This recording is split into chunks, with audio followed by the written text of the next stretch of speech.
حق کی راہ کے یہ مسافر اپنی جان کس طرح راہ خدا میں سپرد کر رہے تھے۔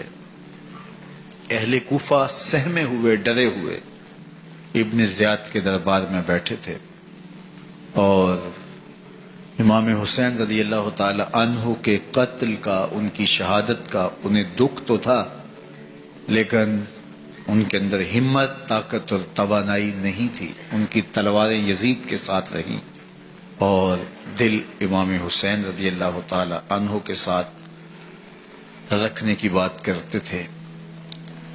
پھر یہ قافلہ کوفہ سے چلتے چلتے دمشق کی جانب عازم سفر ہوا۔ ایک اونٹ پہ تین لوگوں کو سوار کیا گیا تھا۔ امام زین العابدین کو سوار بھی کیا گیا اور بدن پر زنجیریں بھی باندھی گئی، جکڑ کر کے سواری پہ بٹھایا گیا۔ اللہ اکبر! جہاں جہاں سے یہ لوگ گزرتے، لوگوں کو ان کی حالت پہ رحم آتا۔ بہت سارے لوگ نہیں جانتے تھے یہ کون ہیں۔ عمومی طور پہ راستوں میں یہی بتایا گیا کہ کچھ باغی لوگ ہیں جنہوں نے حکومت سے بغاوت کی، تو ان کے کیفر کردار تک پہنچا دیا گیا۔ راستے میں ایک گرجا گھر آیا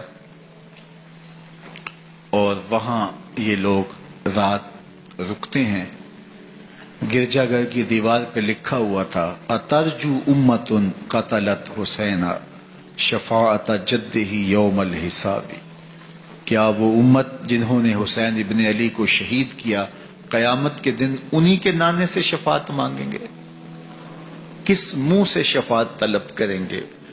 اسی حسین ابن علی کے نانا سے، جن کے بیٹے کو، جن کے شہزادے کو، نواسے کو ان لوگوں نے شہید کیا۔ جب یہ تقدس مآب قافلہ دمشق پہنچا تو راستے میں ایک شخص قرآن مجید کی تلاوت کر رہا تھا، اپنے مکان کی چھت پہ بیٹھ کے تلاوت کر رہا تھا، اور یہ قافلہ اس طرح سے گزر رہا تھا کہ شہیدوں کے کٹے ہوئے سر نیزوں کی نوک پہ تھے، اور عصمت شیار خواتین اور امام زین العابدین اونٹوں پہ بندھے ہوئے تھے۔ تو پڑھنے والا تلاوت کر رہا تھا کہ کہف اور رقیم یہ ہماری نشانیوں میں سے بڑی عجیب نشانیاں ہیں۔ تو جب وہ پڑھ رہا تھا تو سر حسین سے آواز آئی: یا تالی القرآن، اے قرآن پڑھنے والا، اصحاب کہف سے زیادہ عجیب قتلی و حملی، میرا قتل کرنا اور نیزے کی نوک پہ چڑھایا جانا ہے۔ یہ قافلہ یزید کے دربار میں پہنچتا ہے۔ یزید بہت خوش ہوا اور اس نے حضرت امام زین العابدین رضی اللہ تعالیٰ عنہ سے کہا کہ تمہارے باپ نے میری حکومت کے خلاف بغاوت کی اور وہ اپنے انجام کو پہنچے۔ تو آپ نے جواب میں قرآن مجید کی آیات کی تلاوت کی اور اہل بیت کے مناقب اور فضائل بیان کیے۔ سیدہ زینب سلام اللہ علیہا کا ایک خطبہ اہل بیت کی عظمت، مناقب اور فضائل میں یزید کے دربار میں اپنی انوکھی اور البیلی شان رکھتا ہے۔ یزید پہلے تو خوش ہوا، لیکن جب اس نے لوگوں کے چہرے دیکھے تو وہ پریشان ہو گیا۔ حتیٰ کہ یزید کے دربار میں ایک عیسائی سفیر آیا ہوا تھا، تو اس نے جب کٹے ہوئے سر دیکھے اور خستہ حال سادات کی شہزادیوں کو دیکھا تو اس نے کہا یہ کون لوگ ہیں؟ تو اسے بتایا گیا، تو اس نے بڑے تعصف کا اظہار کیا، کہا کتنے بد نصیب لوگ ہو، ہمارے پاس حضرت عیسیٰ علیہ السلام کے گدھے کا کھر موجود ہے اور ہم اسے بھی عزت کی جگہ پہ رکھے ہوئے ہیں، اور تم کتنے بدبخت ہو، اپنے رسول کے نواسے کو شہید کر دیا۔ بے مروت بے وفا تیرا بھی کیا افسانہ ہے، جس نے اپنی ہی شمع کو گل کیا تو وہ پروانہ ہے۔ تو یزید نے جب لوگوں کے تیور دیکھے اور بدلتے ہوئے حالات دیکھے تو اس نے تعصف کا اظہار کیا اور کہا اللہ برا کرے ابن زیاد کا، وہ امام حسین کو میرے تک پہنچنے دیتا تو میں ان سے اچھا معاملہ کر لیتا۔ کچھ لوگ اس سے یزید کو بری و ذمہ قرار دینے کی کوشش کرتے ہیں، لیکن یزید کے اپنے حکم سے سب کچھ ہوا۔ ابن اسیر نے لکھا ہے کہ جب یزید مرا تو ابن زیاد دمشق آ رہا تھا، اس کے ساتھ مسافر بن شریح بھی تھا، تو اچانک وہ کچھ سوچنے لگا۔ تو مسافر بن شریح نے کہا کہ ابن زیاد میں تمہیں بتاؤں تم کیا سوچ رہے ہو؟ کہا بتاؤ۔ کہا تم یہ سوچ رہے ہو کہ میں نے نواسہ رسول کو شہید کیوں کیا؟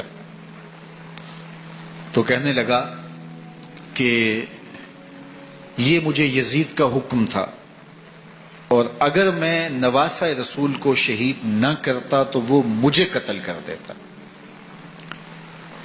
اور جب مسلم بن عقبہ کو مدینہ المنورہ کی حرمت کو پامال کرنے کے لیے اور حضرت عبداللہ ابن زبیر رضی اللہ تعالیٰ عنہ کی خلافت کے اعلان کے بعد مکہ المکرمہ پر حملے کے لیے جو یزید نے بھیجا، تو اس سے قبل اس نے ابن زیاد کو کہا کہ یہ کام تم کرو۔ تو ابن زیاد نے جو جواب دیا وہ یہ تھا کہ میں تمہارے کہنے پہ پہلے ہی نواسہ رسول کو شہید کر چکا ہوں، اب نواسہ رسول کو شہید کرنا اور کعبۃ اللہ کی حرمت کو پامال کرنا، یہ دو چیزیں میں جمع نہیں کروں گا، اور اس نے بادشاہ کے حکم کا انکار کر دیا۔ تو یزید نے امام حسین رضی اللہ تعالیٰ عنہ کی شہادت کا حکم دیا تھا ابن زیاد کو، اور یہ دو گواہیاں میں نے ابن زیاد سے آپ کے سامنے رکھی۔ باقی اس کا یہ سیاسی پینترا کہ وہ تعصب کا اظہار کرے، تو قاتل کی پشیمانی مقتول کی اہمیت تو بڑھا سکتی ہے، لیکن قاتل کے دامن سے قتل کا داغ نہیں دھو سکتی۔ تو حضرت امام حسین رضی اللہ تعالی عنہ کا قتل یزید کو اب نظر آ رہا تھا مجھے بہت مہنگا پڑے گا، آخرت تو برباد ہوئی ہی ہوئی، دنیا بھی میں نے برباد کر لی، اور میری حکومت بھی مستحکم نہیں رہ سکے گی۔ تو اب اس نے یہ کہنا شروع کر دیا کہ خدا برا کرے ابن مرجانہ کا کہ وہ راستہ دے دیتا اور امام حسین کو میرے تک پہنچ دیتا۔ حضرت امام زین العابدین سے اب وہ لجاجت کرنے لگا اور کہنے لگا کہ حضرت آپ کچھ ارشاد فرمائیے۔ تو آپ نے تین چیزیں ارشاد کی۔ آپ نے فرمایا ایک تو ہمیں خیریت سے مدینے بھیج دو، اور دوسری بات کہ قاتلان حسین کو ان کے کیفر کردار تک پہنچاؤ، اور تیسری بات مجھے دمشق کی جامع مسجد میں خطبہ جمعہ کی اجازت دو۔ اس نے کہا کہ خطبہ جمعہ کی اجازت بھی دیتا ہوں، آپ کو خیریت سے مدینہ المنورہ بھی روانہ کر دیا جائے گا، لیکن قاتلان حسین کو کیفر کردار تک پہنچانا یہ میرے بس میں نہیں ہے، یہ ممکن نہیں ہے۔ اب مجھے بتائیے، حاکم وقت ہو اور اتنا بڑا سانحہ اور واقعہ ہو گیا ہو تو وہ وہیں کھڑے کھڑے معذرت کر لے کہ یہ اس بات کو رہنے دو، تو اس کا مطلب سمجھنے میں کسی بھی باشعور شخص کو دیر نہیں لگتی۔ اسے چاہیے تھا کہ وہ کہتا کہ میں اس کی تحقیق کروا کے جو بھی مجرم ہے وہ کیفر کردار تک پہنچے گا، اور آپ نہ بھی کہتے تو یہ میں کرتا چونکہ میں حاکم وقت ہوں، لیکن اس نے فوراً کہا کہ یہ ممکن نہیں ہے۔ تو اس کا مطلب کیا کہ مجرم میں خود ہوں، تو میں اس سے جو ہے وہ بچنا چاہتا ہوں۔ تو اس نے حضرت امام زین العابدین کو کہا دو شرطیں تو قبول ہیں، لیکن یہ تیسری شرط قبول نہیں ہے اور یہ ممکن نہیں ہے۔ تو یہ واضح اس بات کا اشارہ ہے کہ یزید کے حکم سے، اس کی منشا سے اور اس کے کہنے سے حضرت امام کو شہید کیا گیا، اور اس نے حضرت امام حسین رضی اللہ تعالی عنہ کے مبارک لبوں پر چھڑیاں بھی ماری، اور آپ کے دانتوں پر ضربیں لگائیں چھڑیوں کی. وہ تو ایک صحابی وہاں موجود تھے جو کھڑے ہو گئے. انہوں نے کہا ارفع ھذا الکدیب عن ھاتین الشفتین، ان ہونٹوں سے چھڑی ہٹا لے، میں نے ان آنکھوں سے رسول اللہ کو یہ ہونٹ چومتے ہوئے دیکھا ہے. جس طرح ابن زیاد کے دربار میں ہوا تو یہاں بھی ہوا. اللہ اکبر. تو یزید اپنے تئیں خوش تھا، لیکن لوگوں کے احتجاج کی سکت نہیں لا سکتا تھا کہ نواسہ رسول کو شہید کر دیا گیا. تو وہ یوں اپنی بات کو چھپانا چاہتا تھا اور بات ابن مرجانہ ابن زیاد پہ ڈالنا چاہتا. لیکن ابن زیاد کہتا ہے کہ اگر یزید کے کہنے پہ میں امام حسین کو قتل نہ کرتا تو میں قتل کر دیا جاتا، اور میں غزوہ کعبہ اور قتل امام حسین دونوں کو جمع نہیں کر سکتا، لہٰذا اب میں یزید کا یہ حکم نہیں مانوں گا، اس نے پہلے مجھ سے بہت بڑی زیادتی کروائی ہے. یہ تاریخ کی معتبر کتابوں کے اندر موجود ہے. اب یزید نے کہا دو باتیں مان لیتا ہوں، آپ کو مدینہ المنورہ بھی رخصت کر دیتے ہیں، اور دوسرا آپ کو مسجد دمشق میں خطبہ کی اجازت بھی دیتے ہیں. اللہ اکبر. یہ وقتی تصرف تھا اس کا، ورنہ یہ کون ہے اجازت دینے والا؟ منبر تو حسین ابن علی کے نانے کا ہے. خیر مسجد دمشق میں گئے، لوگوں کا ہجوم تھا. حضرت امام زین العابدین منبر پہ جلوہ فراز ہوئے. خطابت تو ان کے گھر کی لونڈی ہے.